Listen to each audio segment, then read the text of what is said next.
The airport was bustling with travelers, a mixture of excited vacationers, stressed businessmen, and families navigating their way through security lines. Among them was Olivia Carter, an elegant woman in her early 40s, dressed in a simple yet sophisticated outfit. She wasn't one to flaunt wealth, despite being married to one of the most powerful CEOs in the aviation industry. Her husband, James Carter, was the owner of Skylux Airlines, a company that had dominated the luxury airline sector for over a decade. But Olivia never used her husband's influence to gain special treatment.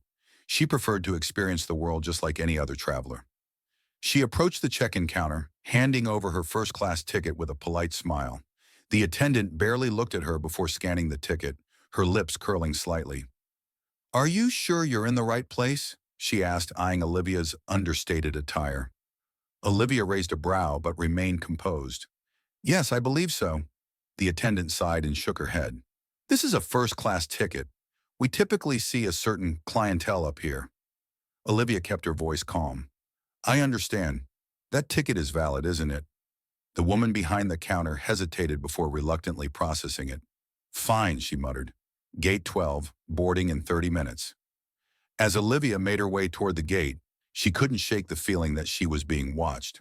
She took a seat in the first-class waiting area, only to notice a flight attendant whispering to a colleague, both of them throwing glances her way. She had encountered such behavior before, subtle prejudices that often came with people making assumptions based on appearance. When boarding was announced, Olivia stood up and walked toward the priority line. Just as she handed over her ticket, a stern-looking flight attendant stepped in front of her. "Excuse me, ma'am, but I believe you might be in the wrong section." Olivia took a deep breath. "No, I'm in the right place. Here's my boarding pass." The flight attendant barely glanced at it before shaking her head. "I'm sorry, but we have strict policies regarding ticket authenticity. We've had cases of upgrades being misused." A few passengers behind her started murmuring, sensing the tension. Olivia could feel the heat rising to her cheeks, but she refused to make a scene. "If there's an issue, perhaps you can check my ticket properly." The attendant huffed and took a closer look before handing it back begrudgingly. "Fine. Please proceed." Once on board, Olivia found her seat, a spacious, leather-clad section with all the luxuries one could ask for. She barely had time to settle before another flight attendant approached, this time a younger woman with a forced smile. "Ma'am, are you sure you're in the right seat?" Olivia clenched her jaw. "Yes, I'm certain." The attendant hesitated, then nodded before walking away. It was clear they weren't used to someone like her sitting in first class. A few minutes later, she noticed a couple of attendants whispering near the galley, occasionally glancing at her. She ignored it until a senior stewardess approached with a clipboard. "Ma'am, we have a policy that passengers need to meet certain criteria for first class." Olivia blinked. "Criteria?" The stewardess nodded. "Yes, we have high standards for who occupies these seats. We often cater to executives, high-profile individuals, and celebrities. Perhaps there was a misunderstanding with your booking?" A few nearby passengers turned their heads. Olivia exhaled slowly. "I believe there's no misunderstanding. I purchased this ticket legitimately." The stewardess's smile thinned. "I see. Well, we may need to verify your credentials." Olivia narrowed her eyes. "Credentials?" Before the conversation could continue, a sharply dressed man in a suit, clearly another first-class passenger, spoke up. "I don't see why she needs to explain herself. If she has a ticket, let her be." The stewardess seemed taken aback but maintained her composure. "We simply want to ensure that first-class integrity is maintained." Olivia's patience was wearing thin. "You mean to say I don't belong here?" The stewardess hesitated. "Not in those words, ma'am." "That's exactly what you mean." Olivia pulled out her phone and, without raising her voice, calmly said, "Perhaps I should call someone who can clarify the situation." The stewardess stiffened. "There's no need for that." But Olivia was already dialing. The line rang once, twice, then a deep voice answered. "Olivia, everything all right?" She kept her tone measured. "James, I'm on the flight now, but it seems there's a bit of a mix-up regarding my seat." There was a pause. "A mix-up?" "Yes," she said, looking directly at the stewardess. "Apparently I don't fit the profile for first class." Silence stretched for a moment before James spoke, his voice cool but sharp. "Put me on speaker," Olivia obliged, holding the phone up. "You're on." James's voice carried through the cabin, and a few heads turned. "This is James Carter, CEO of Skylux Airlines. To whomever is questioning my wife's right to sit in first class, I suggest you reconsider your words very carefully." The stewardess's face drained of color. The attendants whispering in the background froze. A ripple of murmurs spread through the first-class cabin. James continued, his voice unwavering. "My wife does not need to prove anything to you. If she has a ticket, she sits where she paid to sit. If there's any issue, I'd be happy to personally address it, with consequences." The stewardess swallowed hard. "Mr. Carter, I assure you there was no ill intent. We were simply following protocol." "Then your protocol is flawed," James replied, "because from where I'm sitting, it sounds a lot like discrimination." A stunned silence filled the cabin. Olivia watched as the flight attendants exchanged panicked glances. Then, as if realizing the gravity of their mistake, the stewardess straightened and plastered on a stiff smile. "Of course, ma'am, please enjoy your flight. Let us know if there's anything you need." Olivia didn't bother responding. She simply turned off her phone and leaned back in her seat, watching as the flight crew scrambled to recover from their colossal mistake. But she knew it wasn't over yet. James wasn't the type to let something like this slide. As the plane prepared for takeoff, Olivia allowed herself a small smile. They had no idea what was coming next, and neither did she. The captain's voice crackled over the intercom, announcing that they would be taxiing shortly. Olivia took a sip of her water, her mind drifting to the inevitable conversation she and James would have later that night. She could already picture his controlled fury, the calls he would make, and the changes that would be set in motion. What had started as a routine flight was about to become a turning point for Skylux Airlines, whether they realized it or not.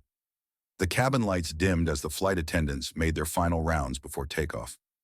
Olivia Carter leaned back in her seat, her fingers tapping lightly against the armrest.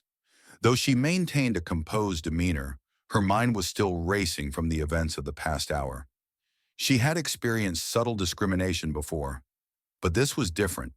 This was outright exclusion, an attempt to make her feel as if she didn't belong. And the worst part? It had happened on her husband's airline. The aircraft began to taxi down the runway, the hum of the engines filling the cabin. She could feel the eyes of the passengers on her. Some were embarrassed, others curious, and a few seemed entertained by the drama that had unfolded before them. She sighed, shaking her head slightly. If they only knew what was about to happen. James Carter was not a man who tolerated injustice, least of all when it involved his wife. The moment he had spoken over the phone, the atmosphere on the flight had shifted. The smugness that once lined the flight attendants' faces had been replaced with nervous glances and forced smiles. The murmurs among the passengers had died down, replaced with tense silence. A flight attendant appeared by Olivia's side with a renewed eagerness to serve. "Mrs. Carter, can I get you anything to make your flight more comfortable? A glass of wine? A meal? Perhaps a warm towel?" Olivia glanced at the woman, her expression unreadable. "No, thank you. I'd just like to enjoy the flight." The attendant nodded hurriedly and disappeared. Olivia let out a breath, turning to look out the window as the plane ascended into the clouds. The city lights below grew smaller and smaller, until they were nothing but pinpricks against the dark horizon. 2 hours into the flight, Olivia's phone vibrated in her lap. She picked it up to see a message from James. "James, already made a few calls. Expect a formal apology soon, and changes." She smirked. Of course he had. James wasn't the type to simply let things slide. If he saw something broken, he fixed it, especially when it came to his business. She decided to stretch her legs and walk toward the back of the first-class cabin.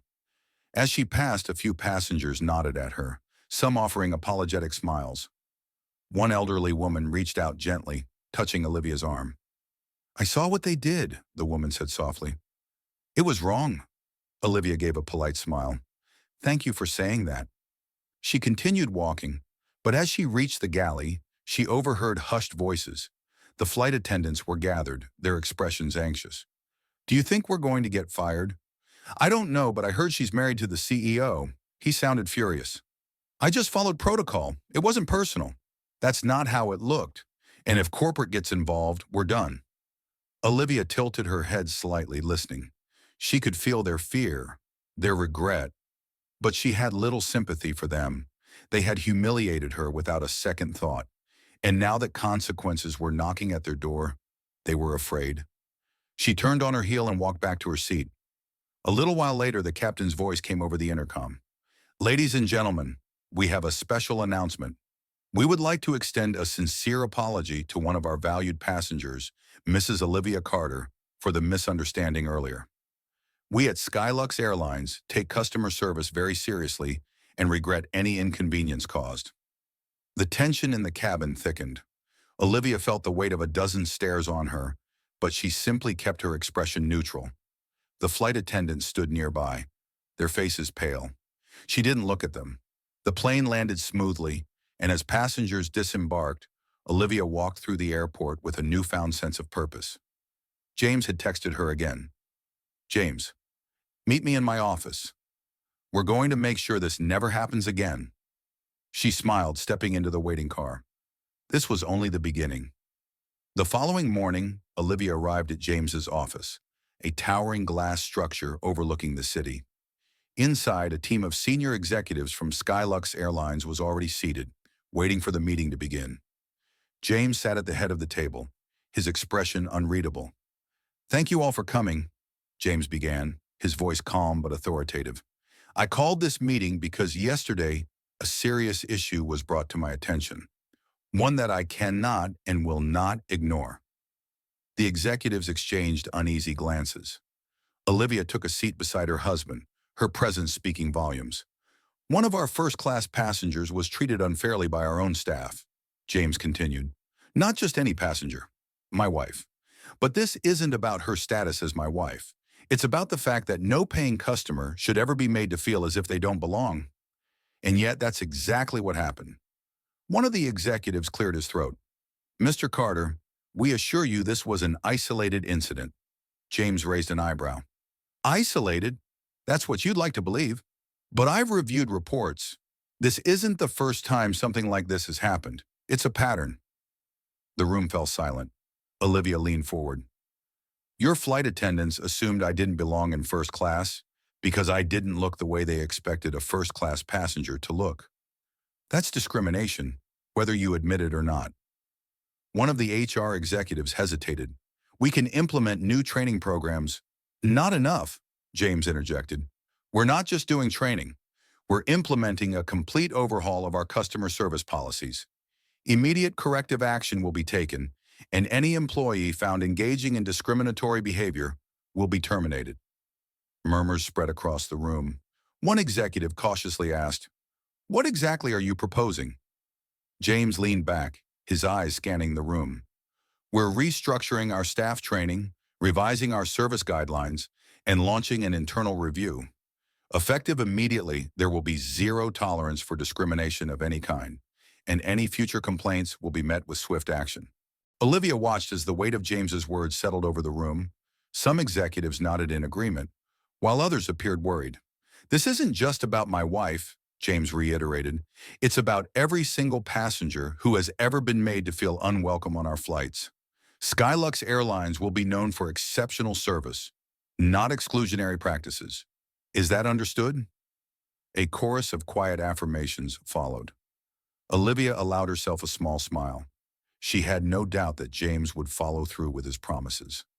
And just like that, the airline that had once treated her as an outsider was about to undergo a transformation, one that would make sure no passenger was ever treated unfairly again. As they left the meeting, James turned to Olivia. "You handled that well," she smirked. "You did most of the talking." "Maybe, but you set the example." Olivia took his hand. "Let's just make sure they follow through." James nodded. "They will, because I'll be watching." And with that, the future of Skylux Airlines changed forever.